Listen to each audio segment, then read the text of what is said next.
Good evening to all. Calicut university sixth sem ബികോമിലെ income tax and GSTയുടെ class നമ്മൾ continue ചെയ്യാണ്.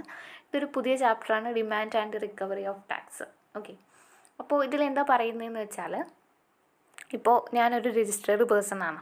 ഓക്കെ, അപ്പോൾ ഞാൻ GST കംപ്ലീറ്റ് മുഴുവൻ എമൗണ്ടും അടയ്ക്കാണ്ടിരിക്കുക, അല്ലെങ്കിൽ കുറച്ച് എമൗണ്ട് അടയ്ക്കുക, അതുപോലെ തന്നെ ഇൻപുട്ട് ടാക്സ് ക്രെഡിറ്റ് അവൈൽ ചെയ്തതിൽ തെറ്റായ രീതി ഞാനത് ഉപയോഗിക്കുക, അതുപോലെ തന്നെ റീഫണ്ട് ഞാൻ വെറുതെ ഞാൻ റീഫണ്ടിന് അപ്ലൈ ചെയ്ത് അങ്ങ് മൊത്തത്തിൽ തെറ്റായ ഫ്രോഡ് കാര്യങ്ങളൊക്കെ ചെയ്തിട്ട്, ഫ്രോഡ് കാര്യങ്ങൾ ചെയ്തിട്ടോ അല്ലെങ്കിൽ ചെയ്യാതിരുന്നിട്ടോ ഞാൻ എന്ത് ചെയ്യും, GST എമൗണ്ട് കംപ്ലീറ്റ് ആയിട്ട് എമൗണ്ട് പേ ചെയ്യാതിരിക്കുക. അതാണ് demand and recovery of tax. അപ്പോൾ എൻ്റെ നിന്ന് അവർ ആ GSTയുടെ കംപ്ലീറ്റ് എമൗണ്ട് അവർ റിക്കവറി ചെയ്തെടുക്കുക. അതാണ് ഈ ഒരു ചാപ്റ്ററിൽ പറയുന്നത്, ഡിമാൻഡ് ആൻഡ് റിക്കവറി ഓഫ് ടാക്സിൽ പറയുന്നത്. Okay, the demand and recovery of procedure of GST Act will be initiated by the officials of the department on failure to pay the tax or any other amount due under GST Act. അതായത് പേ ചെയ്യുന്നതിൽ ഞാൻ failure ആയി കഴിഞ്ഞാൽ, അതായത് ഞാൻ പേ ചെയ്തിട്ടില്ല എന്നുണ്ടെങ്കിൽ അവരെൻ്റെ കയ്യിൽ നിന്ന് ആ എമൗണ്ട് വാങ്ങിച്ചെടുക്കുക. അതാണ് എന്ത് പറയുന്നത്, demand and recovery of tax പറയുന്നത്. Tax payable under the act is estimated on the basis of self assessment by a registered person if the assessee fail to pay tax liability calculated fully or partly, or in the case of wrong utilization of input tax credit, GST authorities will initiate demand and recovery proceedings against the assessee in default.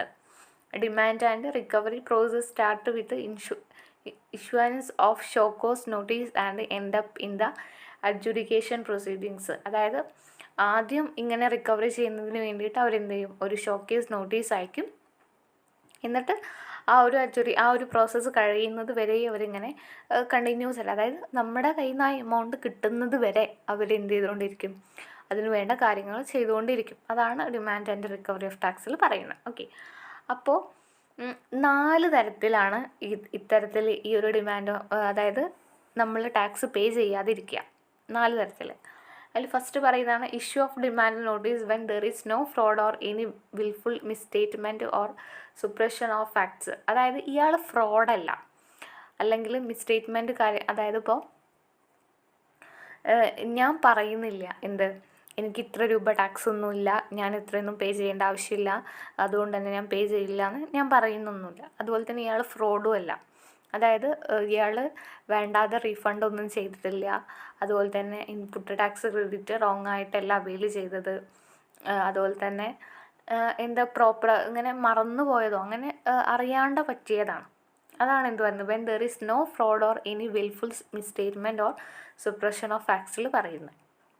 ഇയാൾ ഒരിക്കലും ഫ്രോഡല്ല, അതൊരു fraud activity അല്ല, like ഇയാൾ മറന്നു പോയതോ അല്ലെങ്കിൽ എന്തോ ഒരു mistake പറ്റിക്കൊണ്ട് അങ്ങനെ പറ്റിയതാണ് എന്ത് പറയുന്നത്, ഈ ഒരു issue of demand notice when there is no fraud or any wilful misstatement or സുപ്രഷനിൽ പറയുന്നത്. Okay, where it appears to the proper officer that any tax has not been paid or short paid or erroneously refunded, or where input tax credit has been wrongly availed or utilized for any reason other than the reason of fraud or any willful statement or suppression of fact to evade tax, he shall reserve a notice to such a registered person requiring him to show cause for the failure of paying the amount specified in the notice along with the interest payable and A penalty levied under the provision of the act or the rules. അതായത് ഇയാൾ ചിലപ്പോൾ tax അടച്ചിട്ടേ ഇല്ല,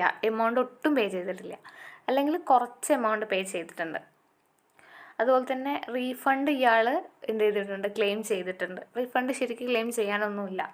അതുപോലെ തന്നെ input tax credit wrong ആയിട്ടാണ് വെയിൽ ചെയ്തത്. അങ്ങനത്തെ കുറച്ച് സിറ്റുവേഷൻസ് കൊണ്ട് ഉണ്ടാവുന്നതാണ് ഈ ഒരു when there is no fraud or any wilful misstatement or suppression എന്ന് പറയുന്നത്. ഇതിൽ other than the reason of ഫ്രോഡല്ല, വേറെന്തോ ഒരു റീസൺ കൊണ്ടാണ് ഇതൊക്കെ സംഭവിച്ചിട്ടുള്ളത്. അതാണ് പറയുന്നത്, other than the reason of fraud or any wilful misstatement or suppression of fact to evade tax evade ചെയ്യാൻ വേണ്ടിയിട്ട്. ഓക്കെ, അപ്പോൾ അങ്ങനത്തെ സിറ്റുവേഷനിൽ ആ രജിസ്റ്റേർഡ് പേഴ്സൺ എന്ത് ചെയ്യും, ഒരു നോട്ടീസ് ഇഷ്യൂ ചെയ്യും. എന്നിട്ട് അതിൻ്റെ കൂടെ തന്നെ അവർ ഇൻട്രസ്റ്റും ആ നോട്ടീസിലുണ്ടായിരിക്കും എത്ര എമൗണ്ടാണ് നിങ്ങൾ പേ ചെയ്യേണ്ടത് എന്നുള്ളത്. അതിൻ്റെ കൂടെ തന്നെ നിങ്ങൾ ഇൻട്രസ്റ്റും പെനാൽറ്റിയും അടയ്ക്കേണ്ടി വരും. അതാണ് എന്ത് പറയുന്നത്, when there is no fraud or any wilful മിസ്സ്റ്റേറ്റ്മെൻറ്റിൽ പറയുന്നത്. Okay, the proper officer shall issue the notice at least 3 months, 3 മാസത്തിൻ്റെ ഇതിലാണ് 3 മാസത്തിൻ്റെ ഉള്ളിൽ നിങ്ങൾ അത്രയും എമൗണ്ട് പേ ചെയ്യണമെന്ന് പറയും. ഓക്കെ, 3 മാസത്തിൻ്റെ ഉള്ളിൽ തന്നെ പേ ചെയ്താൽ ഇൻട്രസ്റ്റും പെനാൽറ്റി ഒന്നും ഉണ്ടാകത്തില്ല. അതെല്ലാം 3 മാസം കഴിഞ്ഞ് കഴിഞ്ഞാൽ ഇൻട്രസ്റ്റും പെനാൽറ്റി ഒക്കെ ഉണ്ടായിരിക്കും. അതാണ് when there is no fraud or any wilful misstatement or suppression പറയുന്നത്. ഓക്കെ, അത് ഫസ്റ്റത്തെ. ഇനി രണ്ടാമത് പറയുന്നതാണ് issue of demand notice in case of fraud or any wilful misstatement or suppression of fact. അതായത് ഇയാൾ ഓൾറെഡി ഫ്രോഡാണ്, ഫ്രോഡ് ആക്ടിവിറ്റീസ് ചെയ്ത് കഴിഞ്ഞിട്ട് ടാക്സ് എവേഡ് ചെയ്യാൻ നോക്കിയതാണ്. Okay, where it appears to the proper officer that any tax has been not paid, tax അയാൾ പേ ചെയ്തിട്ടില്ല, അല്ലാതെ അയാൾ കുറച്ച് ടാക്സ് പേ ചെയ്തിട്ടുണ്ട്, റീഫണ്ട് ഇയാൾ തെറ്റായ രീതിയിലാണ് ക്ലെയിം ചെയ്തത്. Where input tax credit has been wrongly availed, input tax credit wrongly ആണ് ഇയാൾ അവെയിൽ ചെയ്തിട്ടുള്ളത്. Utilised by reason of fraud, reason എന്താണ്, അയാൾ ഫ്രോഡാണ്.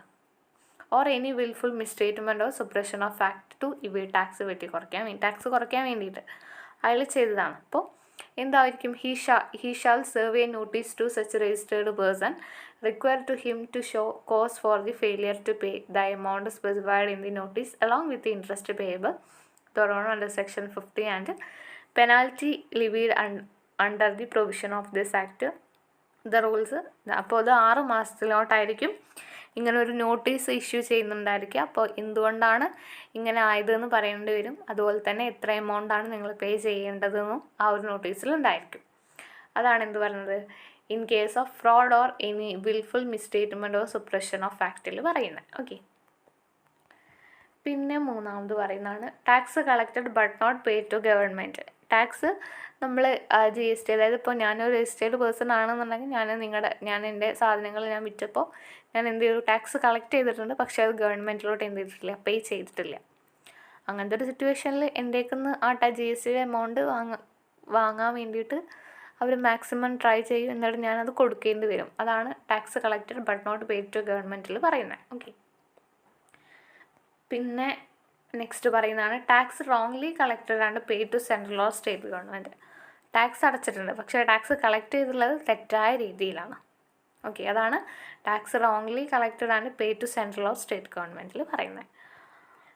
അപ്പോൾ ഇത്രയും കാര്യങ്ങളാണ് നമുക്ക് ഈ ഒരു ചാപ്റ്ററിൽ ഡിസ്കസ് ചെയ്യാനുള്ളത്. വളരെ കുഞ്ഞ ചാപ്റ്ററാണ്. ടെക്സ്റ്റിൽ ഐ തിങ്ക് ഇനിയും കുറച്ചുകൂടെ കാര്യങ്ങളൊക്കെ ഉണ്ട്, വേറെ എന്തൊക്കെയോ പറയുന്നുണ്ട്. ടെക്സ്റ്റ് ബുക്ക് ഉണ്ടെന്നുണ്ടെങ്കിൽ അത് എല്ലാ ചാപ്റ്റേഴ്സിൻ്റെയും, ഇതായിട്ടല്ല എല്ലാ ചാപ്റ്റേഴ്സിൻ്റെയും നന്നായിട്ടൊന്ന് ജസ്റ്റ് റീഡ് ഔട്ട് ചെയ്യുന്നത് നല്ലതായിരിക്കും. അതുപോലെ തന്നെ ഈ ഷോർട്ടായിട്ടുള്ള PDF ഒക്കെ നമുക്കിപ്പോൾ ഓൾറെഡി അവൈലബിൾ ആണ്. എൻ്റെ ഈ ചാനലിൽ ഇല്ലാന്നേ ഉള്ളൂ, വേറെ ഏതൊക്കെയൊക്കെയോ ചാനലിൽ അവർ അപ്ലോഡ് ചെയ്യുന്നുണ്ട്. അപ്പോൾ അതിൻ്റെ ക്ലാസ്സും അവരുടെ ചാനലിൽ അവൈലബിൾ ആയിരിക്കും, വേണ്ടവർ ചെക്കൗട്ട് ചെയ്ത് കാണാം കേട്ടോ. അതുപോലെ തന്നെ PDF ആണെങ്കിൽ പ്രിൻ്റ് എടുത്തിട്ടോ അല്ലാണ്ട് നിങ്ങൾക്ക് എങ്ങനെയാണോ സൗകര്യം അതുപോലെ പഠിക്കുക. ഓക്കെ, അപ്പോൾ ഇത്രയും പറഞ്ഞതിൽ വല്ല ഡൗട്ട്സ് ഉണ്ടെങ്കിൽ കമൻറ്റ് ചെയ്യുക, നിങ്ങൾ നിങ്ങളുടെ ഫ്രണ്ട്സിനൊക്കെ ഷെയർ ചെയ്ത് കൊടുക്കുക. Okay, thank